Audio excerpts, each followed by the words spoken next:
தேவனுடைய நாமம் மகிமைப்படுவதாக. இன்றைய நாளிலே எரேமியா 42வது அதிகாரத்தின் 11வது வசனம். நீங்கள் பயப்படுகிற பாபிலோன் ராஜாவுக்கு பயப்பட வேண்டாம், அவனுக்கு பயப்படாதிருப்பீர்களாக என்று கர்த்தர் சொல்கிறார். உங்களை ரட்சிக்கும்படிக்கும் உங்களை அவன் கைக்கு தப்புவிக்கும்படிக்கும் நான் உங்களுடனே கூட இருப்பேன். அல்லேலூயா. இந்த வசனத்துல நீ பயப்படுகிற பாபிலோன் ராஜாவுக்கு பயப்பட வேண்டாம். உண்மையாக எவ்வளோ ஒரு ஆழமான ஒரு வரி. நீ எந்த காரியத்துக்கு பயப்படுகிறாயோ அதற்கு பயப்பட வேண்டாம். யார் இதை சொல்லுவது என்றால், இஸ்ரவேல் மக்களிடத்திலே எரேமியா தீர்க்கதரிசி சொல்லுகிறார். எரேமியா தீர்க்கதரிசியின் இடத்துல அவர்கள் போய் முறையிடுகிறார்கள். நீங்கள் உங்கள் தேவனாகிய கர்த்தரிடத்தில் எங்களுக்காக விண்ணப்பம் செய்யுங்கள்.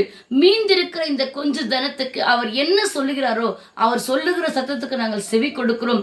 ஆகவே எங்களுக்காக நீங்கள் விண்ணப்பம் செய்யுங்கள் என்று அவர்கள் போய் கேட்டதற்காக எரேமியா கர்த்தரிடத்துல விண்ணப்பம் செய்கிறார். கர்த்தர் சொன்ன வார்த்தையை எரேமியா அந்த மக்களிடத்திலே சொல்லும் பொழுது சொல்றாரு.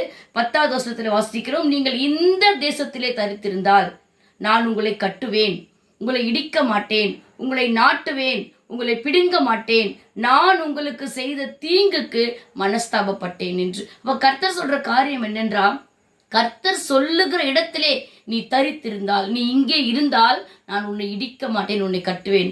ஆனால் அந்த வார்த்தைக்கு மாறாக நீ மறுபடியுமா எகிப்துக்கு சென்றால், அந்த இடத்துக்கு நீ அதை தொடர்ந்து நம்ம வாசிக்கும் பொழுது, மீந்திருக்கிற ஜனங்களே நீங்கள் எகிப்திற்கு சென்றால் நீ பயப்படுகிற பட்டயம் எகிப்து தேசத்திலே உங்களை பிடிக்கும் என்று எழுதப்பட்டிருக்கு. எந்த காரியத்துக்கு பயப்படுறியோ அந்த காரியத்துக்கு பயப்பட வேண்டாம் என்று கர்த்தர் சொல்லுகிறார். ஏனென்றால் உன்னை ரட்சிக்கும்படிக்கு கர்த்தர் கூட இருக்கிறார். ஆனால் நீ பயப்படுகிற காரியம் எப்பொழுது உனக்கு நேரிடும் என்றால், நீ தேவ சத்தத்துக்கு கீழ்ப்படியாமல் தேவனுடைய வார்த்தையை மீறி எகிப்துக்கு நீ திரும்பி சென்றால், ஆண்டவர் இல்லாத இடத்துக்கு, விக்கிரகங்கள் நிறைந்த இடத்துக்கு, தேவனை துக்கப்படுத்துகிற மறுபடியும் பழைய பாவத்துக்கு நீ சென்றால் நீ பயப்படுகிற பட்டயம் உன்னை பிடிக்கும்.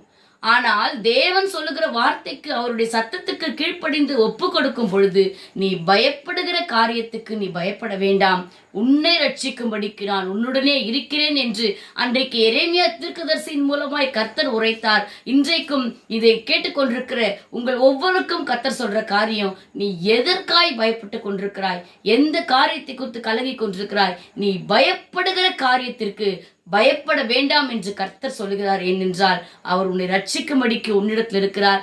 ஆகவே அவர் சத்தத்துக்கு செவி கொடுத்து அவர் சொல்லுகிறதை கேட்க நம்மை ஒப்பு கொடுக்கும் பொழுது நிச்சயமாய் அவர் நம்மை தப்புவிப்பார். மாறாக நாம் மறுபடியும் பழைய பாவத்துக்கு திரும்பி எகிப்துக்கு போகிறவர்களாய் காணப்பட்டால் பயப்படுகிற பட்டயம் உன்னை பிடிக்கும் என்று எழுதியிருக்கிறது. அப்படிப்பட்ட வார்த்தைக்குள் நாம் கடந்து செல்லாதபடிக்கு பயப்படுகிற காரியத்துக்கு பயப்படாதே, உன்னை ரட்சிக்க கர்த்தர் இருக்கிறார். அந்த நம்பிக்கையோட அவர் சத்தத்துக்கு செவி கொடுக்க ஒப்பு கொடுத்து செவிப்போம். எங்களை நேசிக்கிற எங்கள் நல்ல தகப்பனே, இந்த நாளிலே உம்முடைய பிள்ளைகள் எந்த காரியத்தை குறித்து பயப்படுகிறார்களோ, நீ பயப்படுகிற காரியத்திற்கு பயப்பட வேண்டாம் என்று வார்த்தை அனுப்பின கர்த்தர் தாமே ரட்சிக்கும்படிக்கு நீர் கூட இருக்கிறீர்.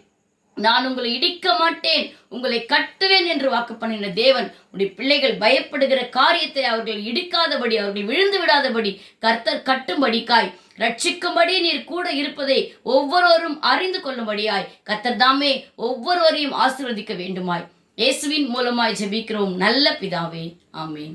கர்த்தர் தாமே உங்களை ஆசீர்வதிப்பாராக. ஆமென்.